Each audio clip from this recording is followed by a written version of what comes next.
Do you have any idea what a curse it is to have perfect 20/20 hindsight? As soon as something bad happens, I immediately know how it could have been avoided. I can't take it anymore.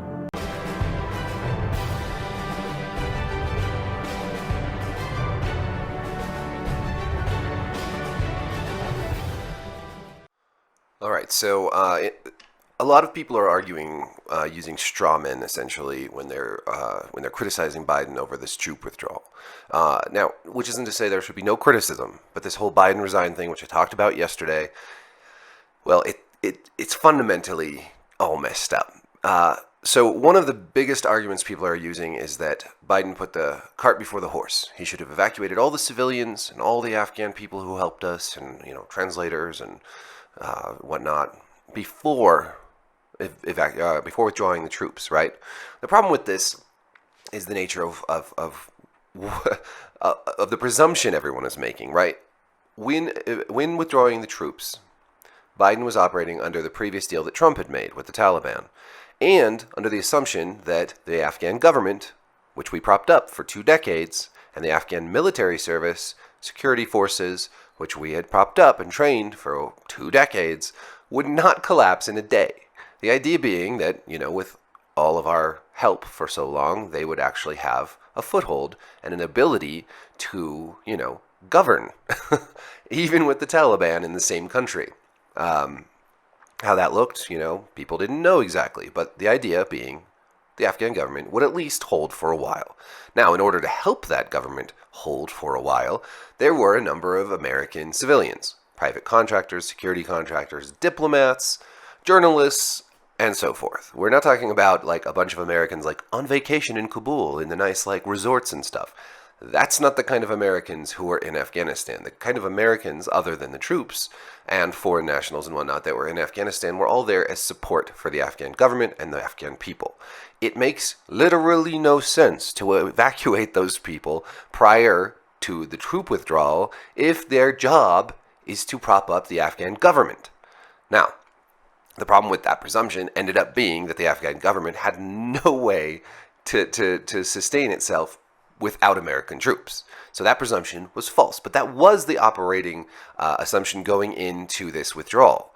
It would have made no sense to pull all our support from the Afghan government if we wanted to help them survive after we were, militarily evacuated. So the other problem, people say, well, we should have evacuated all these, Afghan citizens who helped us.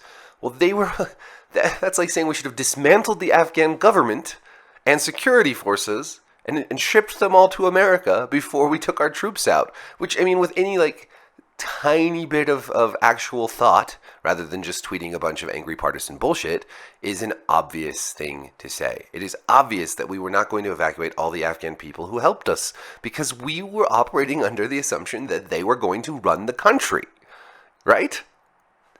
Can anyone with a straight face actually say that we should have dismantled the Afghan government that we'd helped propped up for 2 decades prior to leaving? By all means, argue that we shouldn't have left.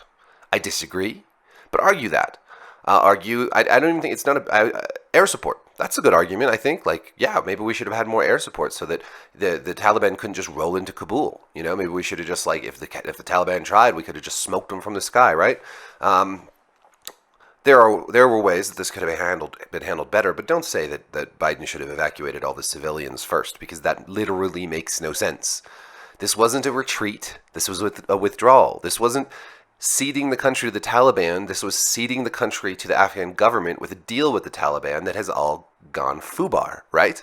So, the other thing, now we have Biden, vowing revenge against ISIS-K or whatever new group of fucking fanatic terrorist scumbags is operating over there, which, vengeance is not really how we should operate, right? We should seek justice, and we should probably do our best to use counterterror measures to stop groups like this so they don't flourish. But revenge is really not ever the best goal for a government, right? But what's really, it was really tragic. Over 100 people died in those bombings at the Kabul airport, 13 U.S. service members among them. And, people are freaking out about this, and I get it. I get that it's very sad, and we should mourn the dead who were doing, a heroic job of trying to help people get out of the country.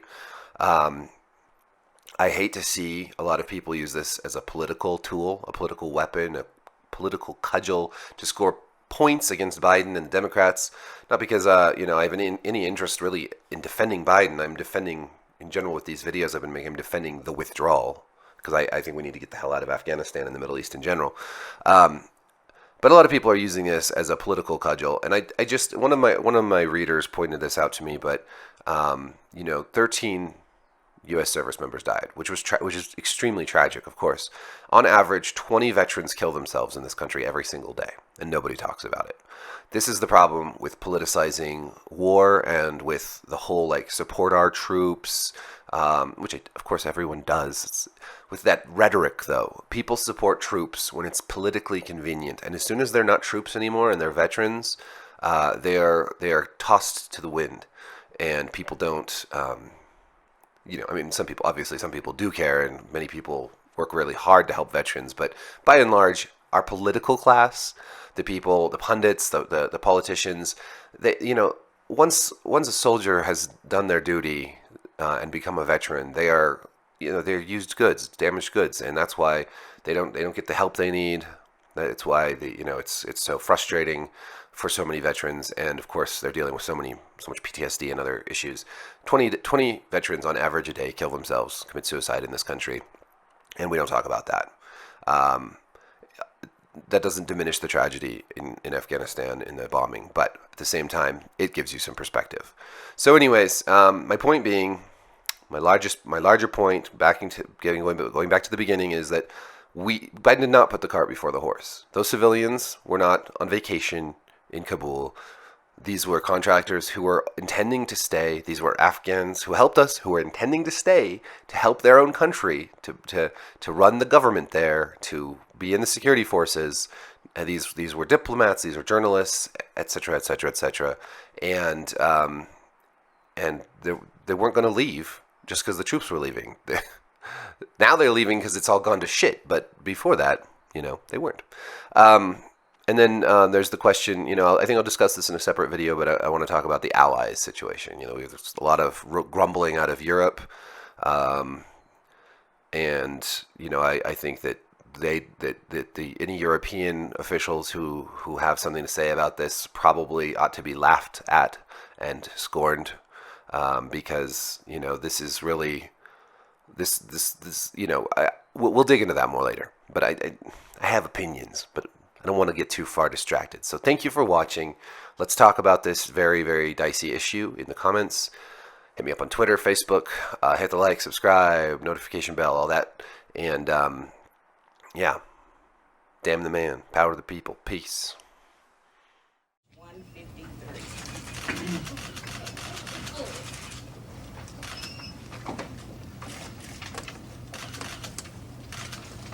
At the count of 3, everyone should be on page 153. If the yellow paper is going to bother you, drop it. Thank you.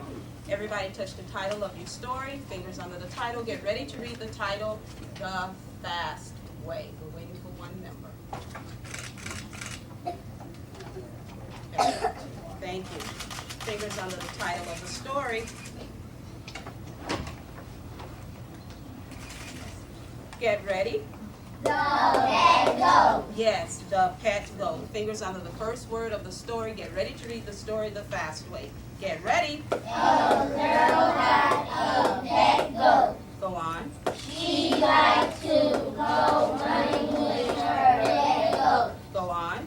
She played with her tail. Try it again. Get ready from the beginning of that sentence. Get ready. She played with her goat in her house. Go on. She played with her goat in her yard. Good job. Go on. But the goat did some things that made the girl sad. Let's clean that up. Get ready. Try it with but. Get ready.